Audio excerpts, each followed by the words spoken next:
Hey, how you folks doing tonight? You feeling all right? Yeah, me too. You know what I enjoy? I enjoy having a representative government. You guys like that? We get to have some say on who governs us. And guess what? There are just 361 more shopping days till we get to pick a new president. And right now, we are in the thick of debate season.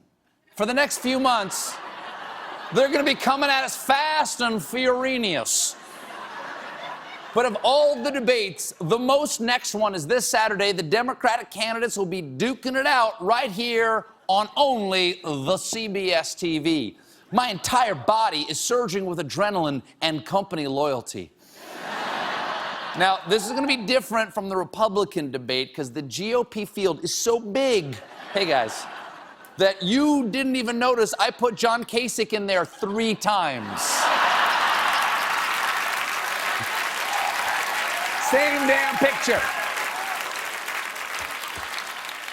Meanwhile, them Dems are down to just 3 candidates. Hillary, Bernie, and don't tell me, and I know no one is gonna try. It's a double M name. It is Merkin Muffley. It's Mr. Mitt Romney. No. Malamar. No, whatever. He knows his name, and that's the important thing. And with only 3 Democrats left in the field compared to the Republican debates, there's also going to be so much extra room on stage, they should really put the 4th podium on Airbnb.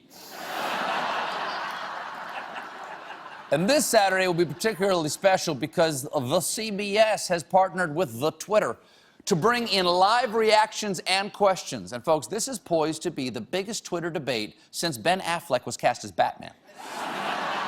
And for the record, there will only ever be one Batman for me. Val Kilmer.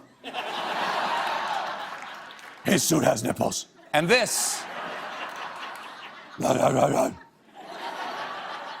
This is just part of a social media revolution in politics that goes back to 2008 when Barack Obama won with a 2-pronged strategy, tapping into social networks to create a sense of engagement and running against a man who had just learned to dial 9 before sending a fax.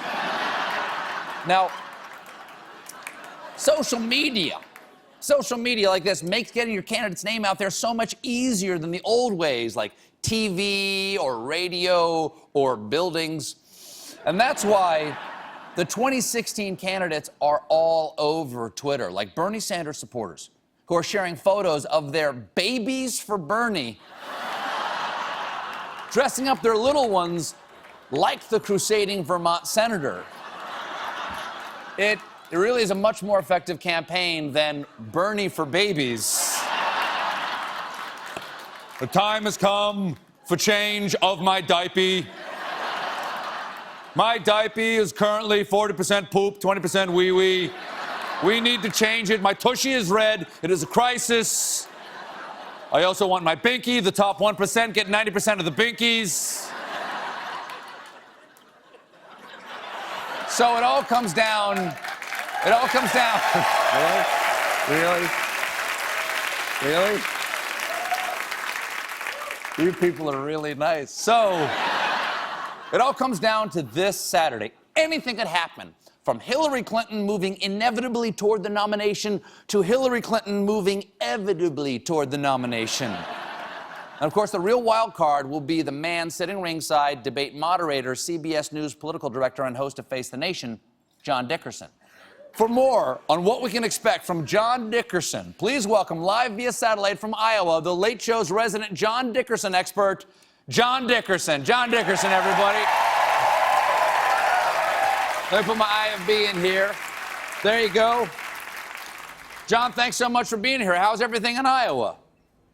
Thanks, Stephen. It's great. It's very windy here right now. Mm-hmm. Then you must be using a lot of hairspray because it's not moving your hair in any way, shape, or form. Yeah, all the open flames have been kept away. John, your co-host is Twitter. What does that mean for the debate on Saturday night? Well, it means we're going to be asking people for questions. They can send them in, and we'll maybe ask those questions of the candidates. And, of course, we'll be watching what people are saying while the actual debate's going on. How many of the millions of Twitter questions will you be able to use during the 2-hour debate? It depends. If they're really good, we'll use them. If they're not so good, we'll maybe use them afterwards. As kindling? Yeah, to sharpen our discussion of the post-debate analysis. Now, John, the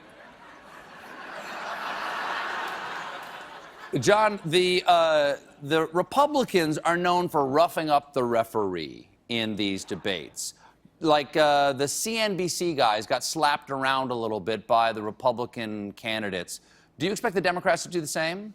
No, they don't really have that tradition. In 2012, you remember, Newt Gingrich ran a campaign that was at various times basically focused on beating up the press, and it worked really well for him. But in the Democratic Party, that's really not so much been the case for them. So hopefully that'll continue to be true after Saturday night. Now, because it's Twitter, will you limit their answers to 140 characters or less? Well, I won't, but, you know, the economy's stupid was a pretty good tagline for Bill Clinton in 1992, and that was way less than 140 characters.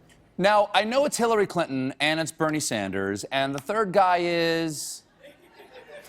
Martin O'Malley. Martin O'Malley, right, that's the name. Martin O'Malley.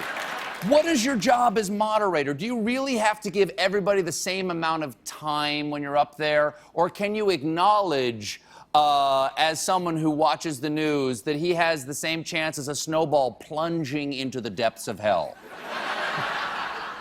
Well, there have been candidates in the past who've not been doing very well when they got on the stage. Remember Joe Biden in 2000? No one remembers. No one remembers him in 2000. Joe Biden doesn't remember Joe Biden in 2000. Well, he nevertheless was asking really interesting questions and saying really interesting things at the debate that sharpened the conversation among the candidates at the top. So no matter where you are in the polls, if the idea of a debate is to have a conversation that Democrats care about, even if you're at zero, you can still play that role. Will you tell us any of the questions you're going to ask the candidates? No. How about questions you will not ask the candidates? Are you going to do any of that CNBC stuff where you ask them really insulting questions? Like, Bernie Sanders, do you have the ability to feed yourself? Like, because CNBC got criticized for trying to stir up animosity between the candidates. Are you going to do any of that gotcha stuff, John?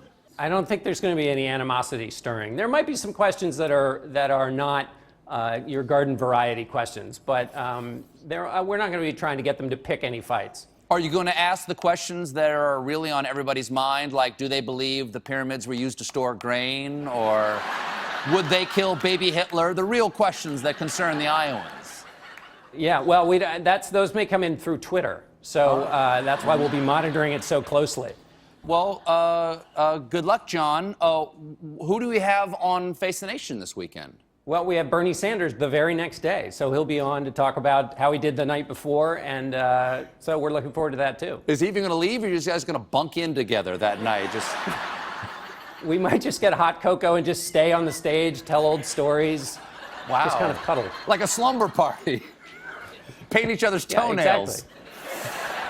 Well, congratulations, John. I'm loving Face the Nation. We'll see you Saturday night and Sunday morning. John Dickerson, everybody.